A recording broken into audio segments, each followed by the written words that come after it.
Greetings and welcome.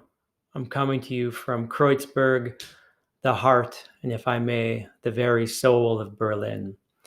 It's my humble privilege and my pleasure to participate in this marketplace of ideas and to support you in your pursuit of United States history. It being International Workers' Day, I feel motivated, if not obliged, to offer a short historical narrative, the content of which is near and dear to my heart, and the tone of which resonates with a certain timbre in these our days of crises.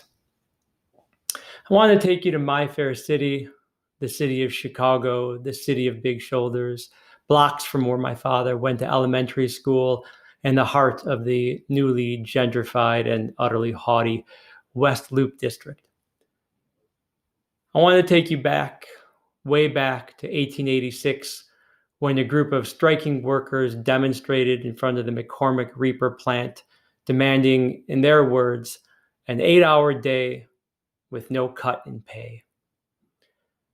It was an exciting but altogether peaceful day until the strikebreakers exited the factory and encountered the strikers.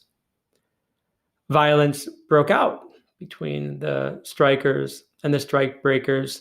It was an ugly scene, made all the more ugly by the police choosing sides, firing into the crowd, and killing 2 of the demonstrators. That evening, mourning the dead and seething at the police, a call mounted for a demonstration the next day to continue the struggle for the 8-hour day and to commemorate the workers who lost their lives the day before.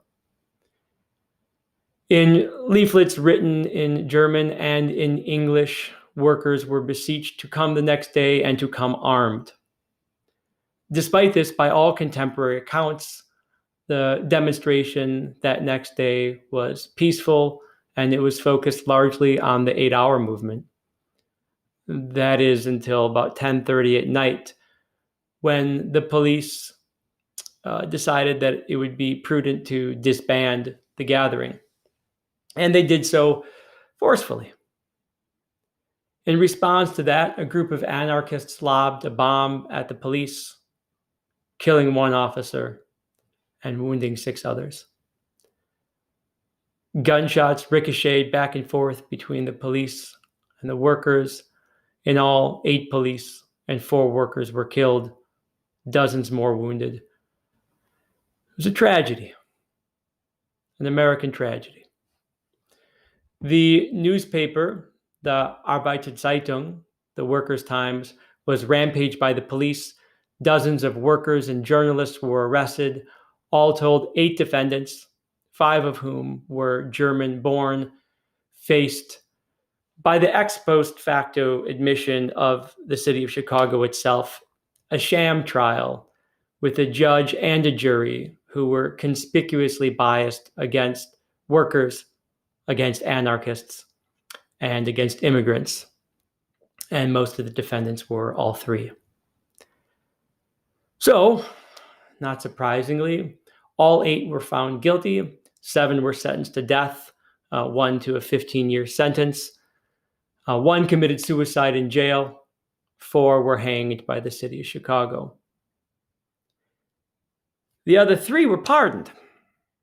Pardoned because it was evident to even the most casual observer that this was a farcical trial.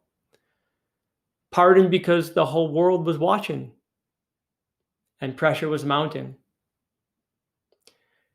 Indeed, the first International Workers' Day, to commemorate the fallen at Haymarket and to push for the 8-hour day, was instituted throughout much of the Western world by 1890. And here in Germany and in 80 other countries, today, we commemorate the tragedy of Haymarket.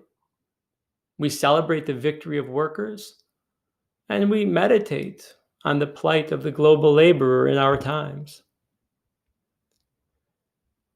But rather bizarrely, May Day is not celebrated in America hardly at all. Instead, America has chosen to celebrate May Day in September, far removed from the date and the important historical context of the Haymarket incident itself. Americans, it seems, don't quite know how to grapple with this Haymarket thing or their sordid history of labor capital relations more broadly. We Americans haven't even managed to decide what to call this thing. We kind of alternate between the Haymarket riot, which is to blame the demonstrators for having rioted and caused a ruckus, forcing the police to respond. We sometimes call it the Haymarket Massacre, blaming the police for having killed the workers, but needing to preserve order and to defend themselves against rioting workers. For some time, we've called it the Haymarket Affair, which I always found rather tawdry and lurid. The more innocent Haymarket Incident seems to be rather neutral. As often as not, we just call it Haymarket. Neither fish nor fowl. Of course, this is not merely a problem of language, is it? The language is, as is so often the case, ideologically loaded. And the problem of loaded language is presenting some perils today in our times. In the wake of the COVID crisis, our workers, our retail and grocery workers, our Amazon warehouse workers, delivery drivers, our postal workers, everyone in healthcare, from orderlies to nurses to doctors, are enjoying some newfound respect, reverence even. They're being dubbed heroes. Before I fall off my little soapbox here, can I just say I have no patience for this talk of heroes? First, because heroes don't need gloves or masks or other protective equipment. People do. And if our workers are heroes, then why would they need the same protections as mere people? But more to the point, when we glorify frontline workers as heroes, we miss the mark. They're not heroes. They have no special powers. They're workers. They're doing their jobs. And they should be honored today and every day for the sacred contributions of their labor.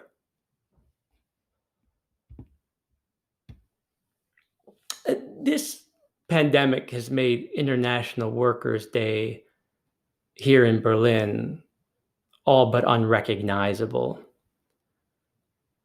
The streets of Kreuzberg are eerily tranquil.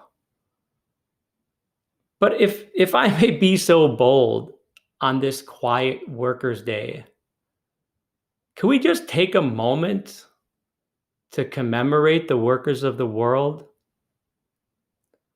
Be they in Chicago or Shanghai, Wuhan or Washington, let us mourn the conditions to which they have been subjected. Let us celebrate the protections that they've fought and died for. Let us commit to protecting and defending them in the days to come. Not because they're heroes, but because they're workers. All right. Happy May Day. Please take care, okay? See you soon, I hope.